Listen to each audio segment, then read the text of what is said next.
नमस्कार बच्चों, मैं सभी का स्वागत करता हूँ ओझा सर क्लासेस में। आज जेसीईआरटी के तहत संचालित जो सुभाषिका पुस्तक है संस्कृत की, उसका हम लेसन 8 देखेंगे। जिन बच्चों ने अभी तक हमारे चैनल को सब्सक्राइब नहीं किए हैं या लाइक नहीं किए हैं, अपने बच्चों में शेयर नहीं किए, वो ज़रूर करें और इससे दूसरे बच्चों को भी लाभ पहुँचाएँ। इसमें सदाचारः में जो अष्टमः पाठः हम आज देख रहे हैं, इसमें देखिए 6 श्लोक है और 6 का 6 श्लोक जो है सभी के सभी नीतिप्रद हैं। अलग अलग ज्ञान बच्चों को देते हैं जो हमारे व्यवहारिक जीवन में इसका काफ़ी उपयोग होता है। तो पहले इसका हम पाठ कर लेते हैं। आरंभ गुरवी, यहाँ देखेंगे, आरंभ गुरवी क्षयनी क्रमेण लघ्वी पुरा वृद्धिमती च पश्चात दिनस्य पूर्वार्ध परार्ध भिन्ना छाययु मैत्री खल सज्जनानाम। यहाँ पर देखिएगा कि वास्तव में इस श्लोक में, जो पहला श्लोक जो हमने अभी पढ़ा, तो इस चर्चा में दो ऐसे व्यक्ति हैं, ध्यान देने की बात है। एक दुष्ट व्यक्ति की चर्चा की गई है और दूसरी सज्जन व्यक्ति की चर्चा की गई है। ये दोनों कैसे होते हैं, उनकी तुलना जो है दिन के पूर्वार्ध और दिन के अपराह्न के समय से की गई है। तो कैसे की गई है, चलिए इस पर हम प्रकाश डालते हैं, देखते हैं। कहता आरंभ गुरवी क्षयनी क्रमेण। कहता है कि आप देखेंगे कि आरंभ में दुष्टों की जो मित्रता होती है वो गुरवी होती है। गुरवी का मूल शब्द गुरु है और गुरु से ङिप प्रत्यय लग करके गुरवी शब्द का निर्माण हुआ है, गुरवी। ठीक है ना। मतलब यहाँ आप यदि देखें तो ये हो गया गुरु शब्द और गुरु से ङिप प्रत्यय लग गया तो रूप बन गया गुरवी, जो यहाँ आप देख रहे हैं, गुरवी। तो कहता आरंभ में बड़ी होती है, गुरु मतलब बड़ा होता है, श्रेष्ठ, और उसी से स्त्रीलिंग हो चुकी, मैत्री शब्द स्त्रीलिंग है, इसलिए इसका जो विशेषण बना गुरवी वो भी स्त्रीलिंग में बन गया। तो आरंभ में गुरवी बड़ी और क्रमेण और धीरे धीरे जो है क्षयनी, वो क्षय होते चला जाता है। क्षय मतलब नष्ट होना, समाप्त होना, घटते जाना। तो धीरे धीरे जो है वो क्रम से, क्रमेण मतलब क्रम पूर्वक धीरे धीरे वो घटती चली जाती है। क्या कहता है कि दुष्टों की जो मित्रता है, वो जो दुष्ट व्यक्ति की मित्रता होती है पूरी तरह स्वार्थ पर आधारित होती है। इसलिए जब उसे अपना स्वार्थ सिद्ध करना होता है तो शुरू में खूब आपसे अपना लगाव रखेगा, आपसे अपनी मित्रता दिखाएगा, और जैसे उसका स्वार्थ पूर्ण हो जाता है, पूरा हो जाता है, तो धीरे धीरे आपसे मतलब समाप्त कर देता है। धीरे धीरे जो है उसकी मित्रता घटते चली जाती है। इसी बात को यहाँ कहा गया है, आरंभ गुरवी क्षयनी क्रमेण। और क्या, लघवी पुरा, पुरा मतलब पहले, लघवी छोटी होती है। किसकी मित्रता? सज्जना नाम। इन दोनों जो लोगों की जो बातें हैं, जिसकी चर्चा भी हमने किया है, वो लास्ट श्लोक में देखिएगा, लास्ट में ये बात ज़्यादा स्पष्ट हो जाती है, लास्ट चरण में। तो कहता है कि पूरा लघवी, पहले वो लघवी होती है। लघवी मतलब लघु से लघवी बना, लघु शब्द से ङिप प्रत्यय लग करके आपका बन गया लघवी। ठीक है ना, ये है लघु से ङिप। लघु मतलब होता है छोटा, और ङिप प्रत्यय लग गया स्त्रीलिंग के अर्थ में, तो छोटी होती है। क्या? पूरा लघवी मतलब मित्रता, पहले जो है पूरा मतलब पहले, लघवी मतलब छोटी होती है। और क्या? पश्चात वृद्धिमती च, और बाद में चल करके वृद्धिमती, वो वृद्धि होती चली जाती है। मतलब जो सज्जन व्यक्ति की जो मित्रता है शुरू में बहुत ही धीरे धीरे दिखती है, बहुत धीमी गति में उसकी मित्रता बढ़ती है, लेकिन आगे चल करके पश्चात मतलब बाद में जो है वो काफ़ी उसमें वृद्धि हो जाती है, काफ़ी बढ़ोतरी हो जाती है, और काफ़ी उसकी मित्रता जो है सघन हो जाती है, प्रगाढ़ मैत्री हो जाती है। किसकी? सज्जनों की। ठीक है ना। कहता दिनस्य पूर्वार्ध परार्ध, यहाँ देखिए दिनस्य पूर्वार्ध परार्ध। कहता दिन के पूर्वार्ध मतलब दोपहर के पहले के समय को हम लोग पूर्वार्ध कहते हैं, और दोपहर के बाद का जो काल होता है, जो समय होता है, उसको हम लोग अपराह्न कहते हैं अथवा परार्ध कहते हैं। तो आप देखेंगे कि दोपहर के पहले का जो वक्त होता है, कहा कि उसकी छाया जो बनती है, छाया इव, आगे देखिएगा यहाँ लिखा है छाया इव, मतलब छाया जोड़ इव। यहाँ देखेंगे तो इसकी संधि करेंगे तो हो जाएगा छाया जोड़ एव, छाययु, है ना। कहता है कि वास्तव यहाँ पर एव नहीं होना चाहिए, यहाँ पर एव दे दिया है, यहाँ पर एव होना चाहिए, छाये होना चाहिए, छाया की तरह, इव है। है ना, गुण संधि यहाँ होना चाहिए। यहाँ पर जो दो दिया गया है ऐ कार नहीं ए कार होना चाहिए, यहाँ पर ये प्रिंट में गलत हो गया है। छायेव मैत्री, कहता है छाया की तरह जो है उनकी मैत्री होती है। कहता है कि दिन के पूर्वार्ध, दिन के पूर्वार्ध से तात्पर्य दिन का जो पहले वाला जो भाग है, आप देखिएगा जब आप खड़े होते हैं तो आपकी जो छाया बनती है वो बहुत ही लंबी बनती है पीछे की ओर, ठीक है ना। और जो परार्ध की जो छाया बनती है वो शुरू में बहुत ही छोटी बनती है और जैसे जैसे सूर्यास्त होता है उसकी छाया बड़ी होती चली जाती है। तो वही कहा कि दुष्टों की भी जो मित्रता होती है वो शुरू में बहुत बड़ी दिखती है और आगे चल कर के वो धीरे धीरे समाप्त हो जाती है, छोटी हो जाती है। जबकि परार्ध की तरह मतलब दिन के अपराह्न वाले काल में जो आपकी जो छाया बनती है उस छाया की तरह मित्रों की, ये सज्जनों की जो मित्रता होती है वो होती है, मतलब लंबे समय तक वो छाया बनती है। इसी प्रकार से सज्जनों की जो भी मित्रता होती है वो अपराह्न काल की तरह लंबे समय तक टिकाऊ होती है, रहने वाली होती है, प्रगाढ़ होती है। लेकिन छाया की तरह मैत्री, मैत्री खल सज्जना नाम, यहाँ पर दो शब्द हैं, एक तो है खल शब्द है ना, और दूसरा है सज्जन। सज्जन शब्द है षष्ठी के बहुवचन हो गया सज्जना नाम, जैसे बालक का षष्ठी बहुवचन में बाल का नाम होता है। खलों और सज्जनों की जो मैत्री है, मैत्री में मित्र शब्द से ङिप प्रत्यय लगा है तो बन गया मैत्री, मित्रता, ठीक है। ये पहला श्लोक का अर्थ था। नेक्स्ट अगला देखते हैं दूसरा। दानेन पानी नतु कंकनेन, ठीक है ना। कहता है कि यहाँ पर बताया गया है कि किस चीज़ की शोभा किससे होती है। जैसे कि हाथ में हम आभूषण धारण करते हैं तो क्या हाथ हमें ज़्यादा खूबसूरत दिखता है? शास्त्र कहता है कि नहीं, आप यदि हाथ में कंगन धारण कर लें तो इससे आपकी शोभा हाथ की नहीं बढ़ती है। तो इसी प्रकार से और कई चीज़ों को बताया गया जो आपको देखना चाहिए। कहता है दानेन पानी नतु कंकनेन, ठीक है ना। कहता है कि दान से, मतलब दान देने से जो है पानी ही जुड़ न, यहाँ पर तोड़ेंगे तो दो शब्द आएगा, है ना। दूसरे श्लोक में यदि आप देखें तो यहाँ हो जाएगा पानी प्लस न, है ना, पानी न, यहाँ पर विसर्ग संधि है। कहता है दान देने से हाथ की शोभा होती है, पानी कहते हैं हाथ को। नतु कंकनेन, न कि कंगन पहनने से, हाथ में यदि आप कंगन पहनते हैं, बाला पहनते हैं तो इससे आपके हाथ की शोभा नहीं बढ़ती है बल्कि दान देने से बढ़ती है।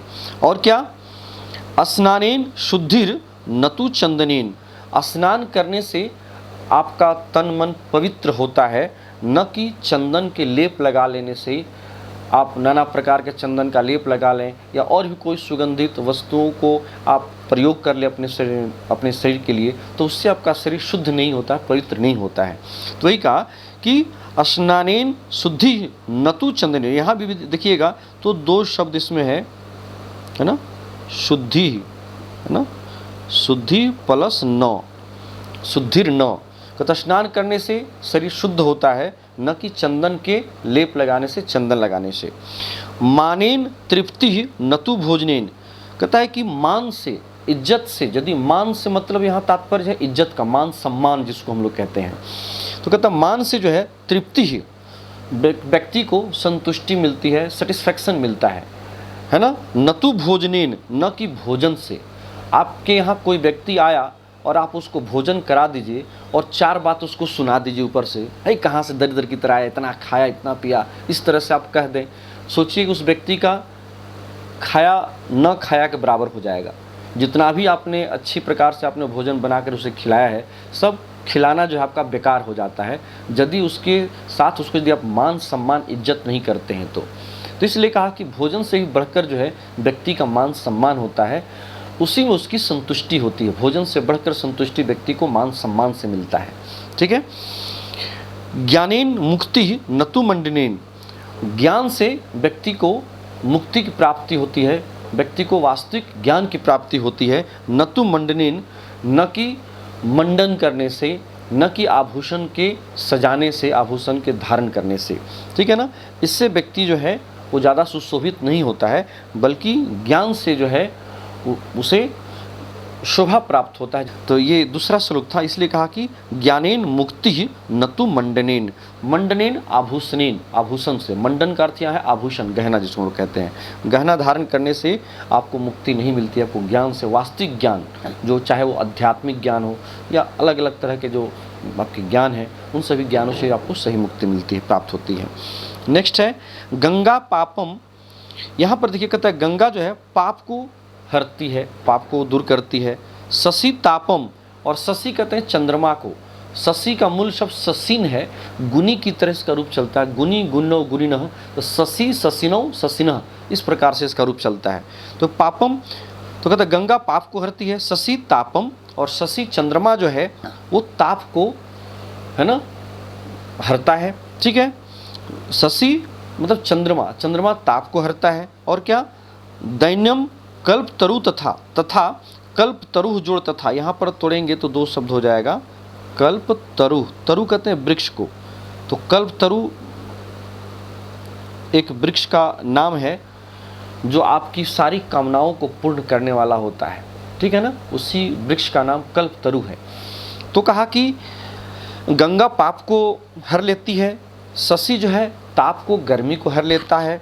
ठीक है, और क्या, दैन्यम, दैन्य मतलब गरीबी, दरिद्रता को कौन हर लेता है, कल्प तरु, कल्प वृक्ष। ठीक है, वो कल्प वृक्ष ऐसा है जो आपकी गरीबी दरिद्रता को दूर कर देता है।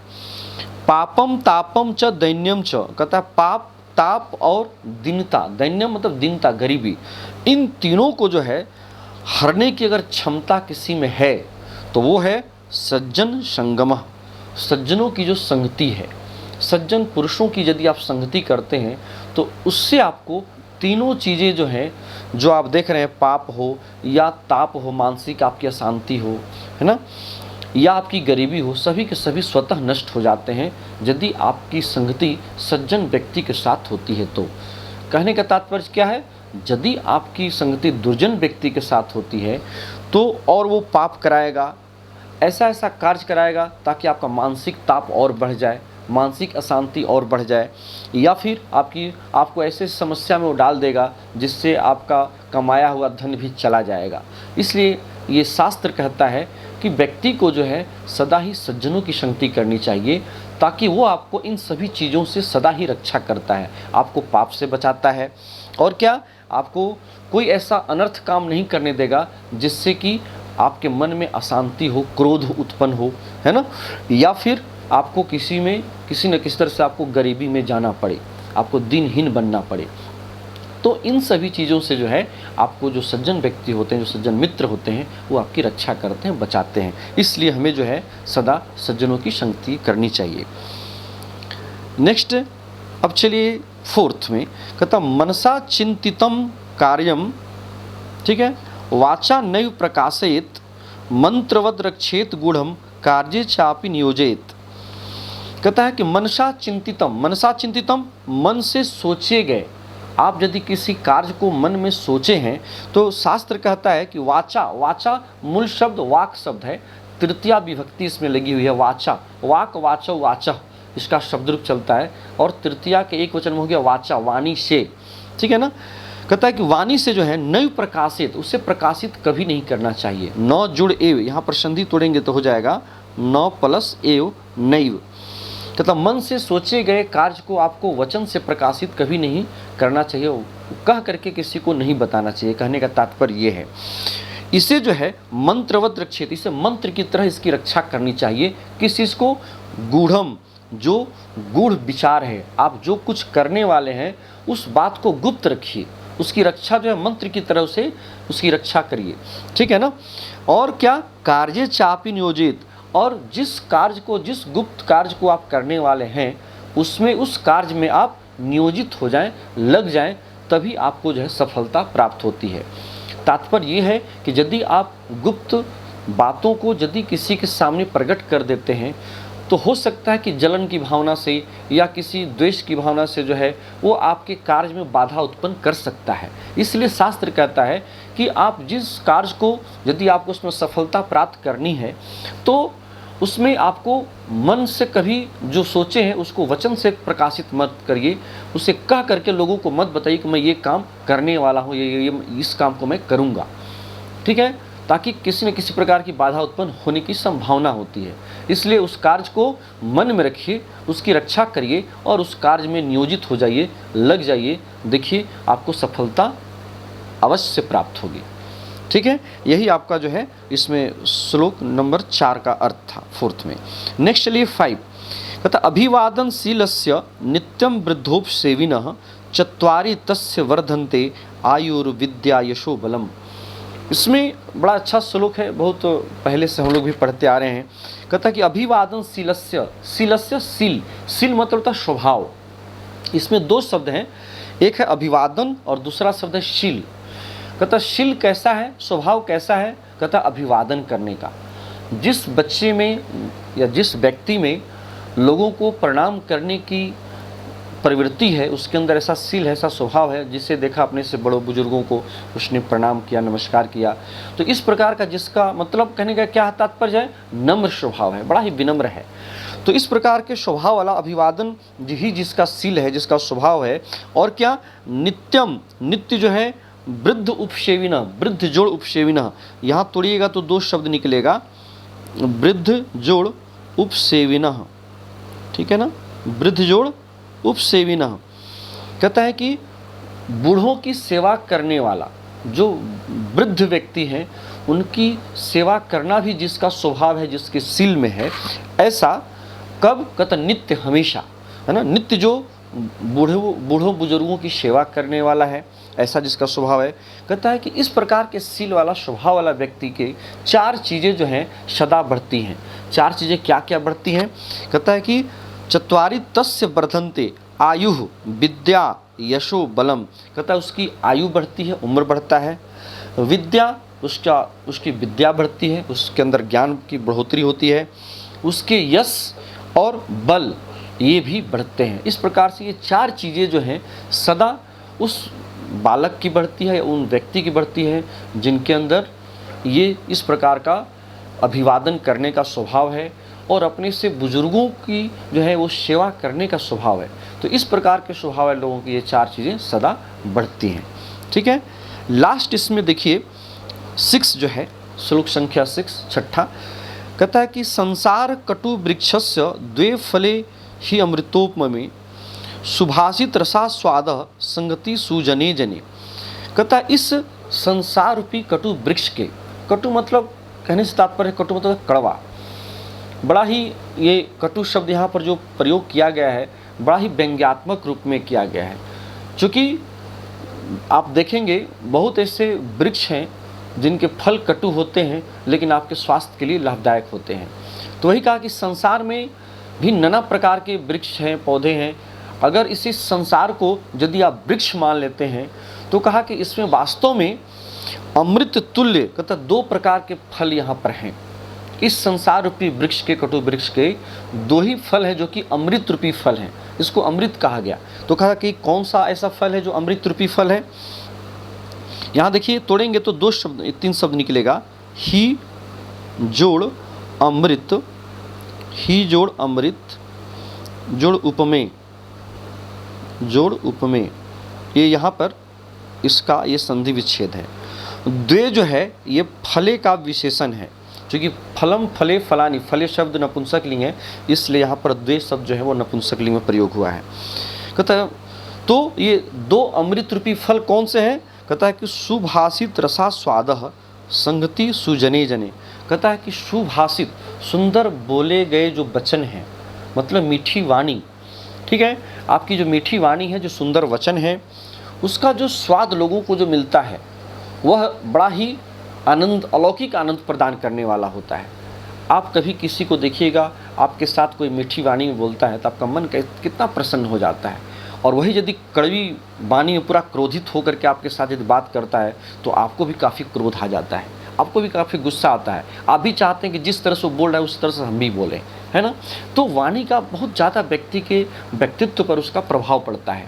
तो यहाँ भी जो है वही कहा कि सुभाषित रसा स्वाद, कहता सुंदर भाषा का, सुंदर वाणी का जो रसा स्वाद है, उसका जो आस्वादन है जो लोग करते हैं, माने जो सुनने वाले लोग हैं, एक तो वो हो गया सुंदर भाषा का प्रयोग, मीठी वाणी का प्रयोग, और क्या, संगति, सत्संगति मतलब अच्छे लोगों की संगति। ये कहा कि ये दो जो है वास्तव में क्या हुई, कहा कि संगति सुजनी, सुंदर जन की जो संगति है, जो मित्रता है अच्छे लोगों की, मतलब जो सत्संगति है, ये वास्तव में इस संसार के दो ऐसे फल हैं जिससे कि अमृत की तुलना दी गई है। ये वास्तव में अमृत रूपी दो फल हैं। ये यदि व्यक्ति के जीवन में आ गए, मतलब जिस व्यक्ति के जीवन में मीठी वाणी बोलना आ गया और अच्छे लोगों की संगति करने की अंदर उसके अंदर क्षमता आ गई कि उसने सोच लिया कि नहीं, हमें अगर संगति करनी है तो अच्छे लोगों की ही संगति करनी है, गलत लोगों की संगति नहीं करनी है, तो फिर उसका जीवन भी जो है वो अमृत तुल्य बन जाता है। जो कि आपको पता है अमृत का गुण ही होता है, जहाँ आप डाल दीजिए उसमें भी जान आ जाता है, ठीक है ना। जो बेजान है वो भी जी उठता है, तो आपका जीवन भी सार्थक हो जाता है। कहने का कवि का भाव यही है। तो चलिए, यहाँ पर ये कुछ व्याकरण के थे शब्द जिसे कि आपने यहाँ देखा, और इसी के साथ फिर इसके एक्सरसाइज को भी हम लोग आगे देखेंगे नेक्स्ट वीडियो में। इसी के साथ मैं आपसे विदा लेता हूँ, फिर नेक्स्ट क्लास में आपसे हमारी मुलाकात होगी। तब तक के लिए आप हमें आज्ञा दीजिए। बहुत बहुत धन्यवाद। Thank you.